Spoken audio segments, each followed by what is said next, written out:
E que aquele, até fiz uma coluna que depois, na Folha de São Paulo, eu achei tão bonito que copiaram até o título. Como é bom inspirar, não é verdade? Ah, é? Eu coloquei, eu fiz uma coluna assim, queimaram a estátua errada. Você sabe que o Borba Gato nem português falava, né? Então. Dentre os bandeirantes todos, ele era o mais indígena, ele sequer chegou a aprender a língua portuguesa. Porque assim, a história é complexa, né? Não tem como você simplificar a história.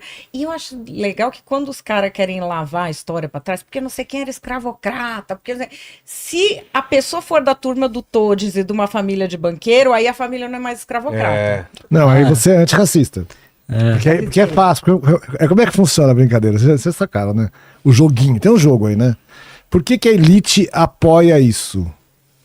Por que a elite apoia isso? Também. Ele trabalha na culpa da elite. Então ele trabalha na culpinha da elite branca, do cara branco. Trabalha nessa elite da culpa. Pro cara rico, é muito bom, né? Quem se ferra nisso? Dele, né? Quem se ferra nisso? O pobre, o branco pobre. O branco pobre é o grande vilão. O motorista do Uber é mais vilão do que qualquer outro. O motorista do Uber branco, pobre, engenheiro de 50 anos, endividado. Esse é o vilão porque ele fala uma palavra errada. E quem não é o vilão? A elite branca verdadeira que financia eles com alguns benesses. Então o único jeito está no manual deles, manual antirracista. O jeito de você superar isso é você dar dinheiro para o movimento antirracista. Não basta você não ser racista, você tem que ser antirracista. Ser antirracista significa que você tem que perseguir. Nova indulgência. Nova indulgência. É igualzinho, é a mesma lógica da Inquisição. Você tem que pagar pecado. Eles, na verdade, são uma seita chatônica, a gente fala, né? Tem as seitas xamânicas e as seitas chatânicas. Eles são umas seitas chatânicas, é uma seita de chatos, basicamente. Mas parece uma brincadeira, mas não é, porque tem uma teologia mesmo. Você já nasce branco, se você nasce branco, já nasce culpado. Você já é racista. Isso está nas teorias deles. Eles são essencialistas. A parte do pressuposto é tipo o calvinismo. Por isso que não tem humor. Por isso que eles não têm humor. Você repara que não tem humor, né? Não pode ter humor. É grave o negócio. Porque o humor não tem, cara. O humor ofende. Então é tudo baseado em ofensa. Coisa que não existe na cultura brasileira. Eles são anticultura brasileira. Eles são uma invasão cultural da nossa nação. É tipo um grupo cultural financiado pelo Internacional, que financiou um monte de gente para estudar esse negócio. Todo mundo começou a estudar essa porcaria e virou uma seita que todo mundo acredita. Isso padronizou a cultura brasileira. Hoje, saiu o resultado esses dias, 94% dos projetos da Petrobras são baseados em temática woke. 94%! Explica o que é o projeto. O que 94%! Para produzir os filmes, muita gente busca o patrocínio dessas grandes empresas. É algo comum no mercado, porque são poucos os filmes que dão muita bilheteria no Brasil. Então, esses patrocínios são importantíssimos. E esses patrocínios não deveriam moldar a temática, porque não é o governo que dita qual é a temática. O governo fomenta a cultura que floresce do povo. Exato. Aí o que acontece? 94% tem temática woke. Porque todo mundo percebeu... 94% de quem ganhou dinheiro para fazer. Então os próprios... É a autocensura. A classe faz algum tempo já percebeu que se você não abordar esses temas, e desse jeito, que tem uma estética também, porque é uma ideologia, né? Então tem uma estética... Tem um jeito de tratar, que você tem que ter culpa, você tem que mostrar que o branco é vilão, você não pode ter humor, você não pode zombar de ninguém, você tem um monte de regra, tanta regra. Eu trabalho como escritor. Não dá pra trabalhar mais, cara, é chato demais. Tem mais censor do que escritor. A gente vive um estado censurado sem perceber. Isso já aconteceu em outros momentos, não é o primeiro momento que aconteceu isso. O macartismo americano era assim. Cancelava as pessoas, perseguia, até perceberem que aquilo era um delírio, demorou anos. Então nós estamos neste momento, esse ano começamos a perceber que nós estamos vivendo um macartismo cultural, uma perseguição. Os cineastas de direita, eu não sou de direita, os cineastas de direita não podem filmar no Brasil, quem é cristão não pode filmar no Brasil. Então é uma perseguição contra um grupo inteiro de pessoas. E o que aconteceu? A arte se afastou do público. Porque a arte se afastou, porque 94% dos temas são feitos para 10% da população que gosta disso, que é meia dúzia de pessoas que gostam desse papo. Então imagina toda a arte feita para uma minoria. É como, amigo, se o SUS só atendesse pessoas de esquerda. Porque é política cultural. A política cultural tem que atender todas as pessoas. Para o público, esquerda, direita, tanto faz. Imagina se o SUS, o hospital, só atendesse pessoas de uma ideologia. Hoje, o cinema só atende pessoas que acreditam no woke, que não é nem esquerda isso. É uma ideologia de uma minoria que dominou o campo cultural. Então toda a produção cultural é feita para isso. É um absurdo completo. Ou a gente para com isso urgente, ou vai acabar com a nação. Que é o objetivo deles, é acabar com a nação. E a esquerda, olha, a esquerda, todo mundo fala isso é coisa de esquerda. Não é. Não é. Não.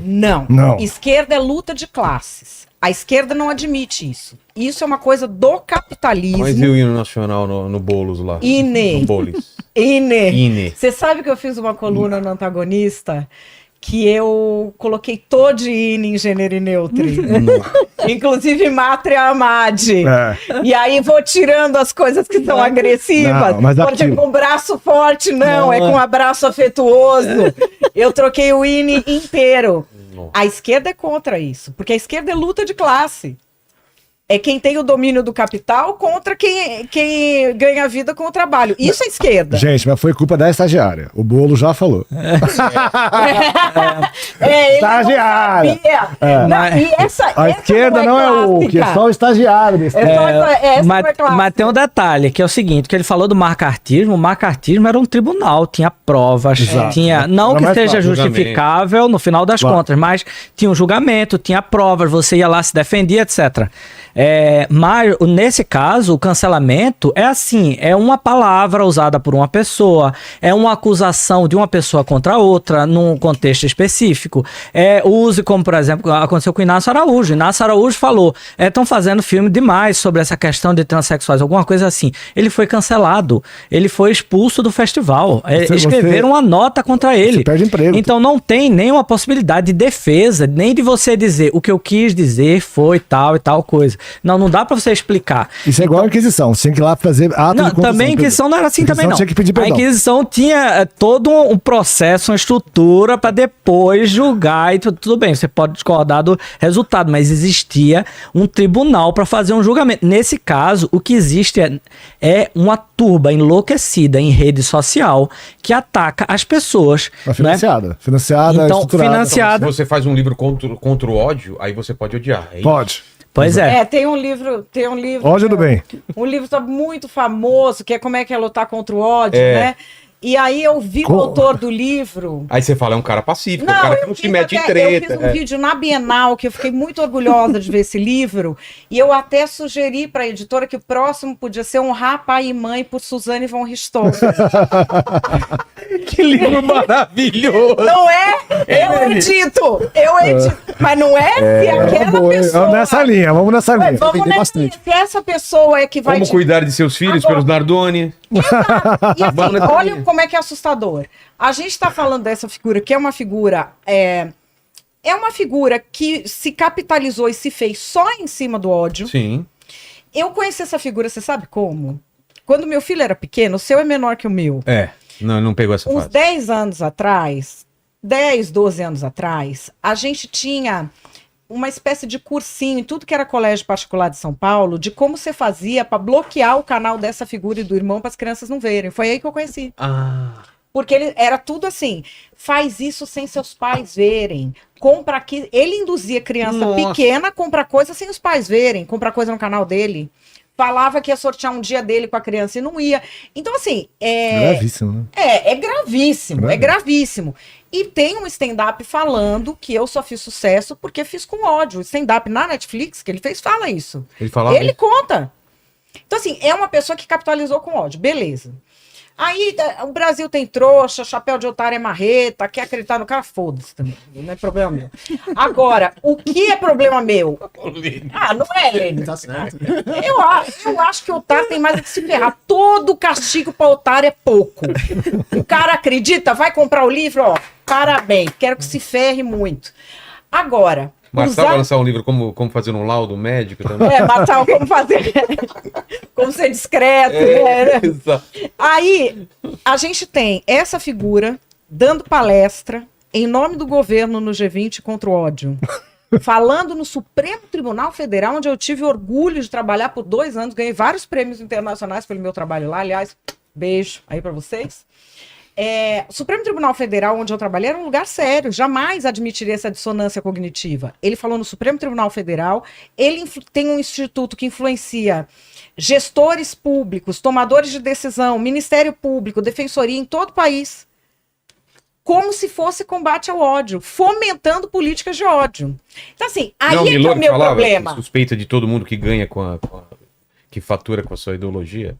Não é? Então. Então, Falando assim, de Chico Buarque. aí é que é o, aí é que é o problema. Falando do Chico Buarque, ele falava do Chico Buarque. Então, mas assim, o problema é que as pessoas acham assim, eu ouço muita gente falar, não, é só não falar neles que eles somem. Você não ouve falar? Sim. Ai, é só não dar importância. Porque assim, o brasileiro é preguiçoso e covarde. Nós temos isso.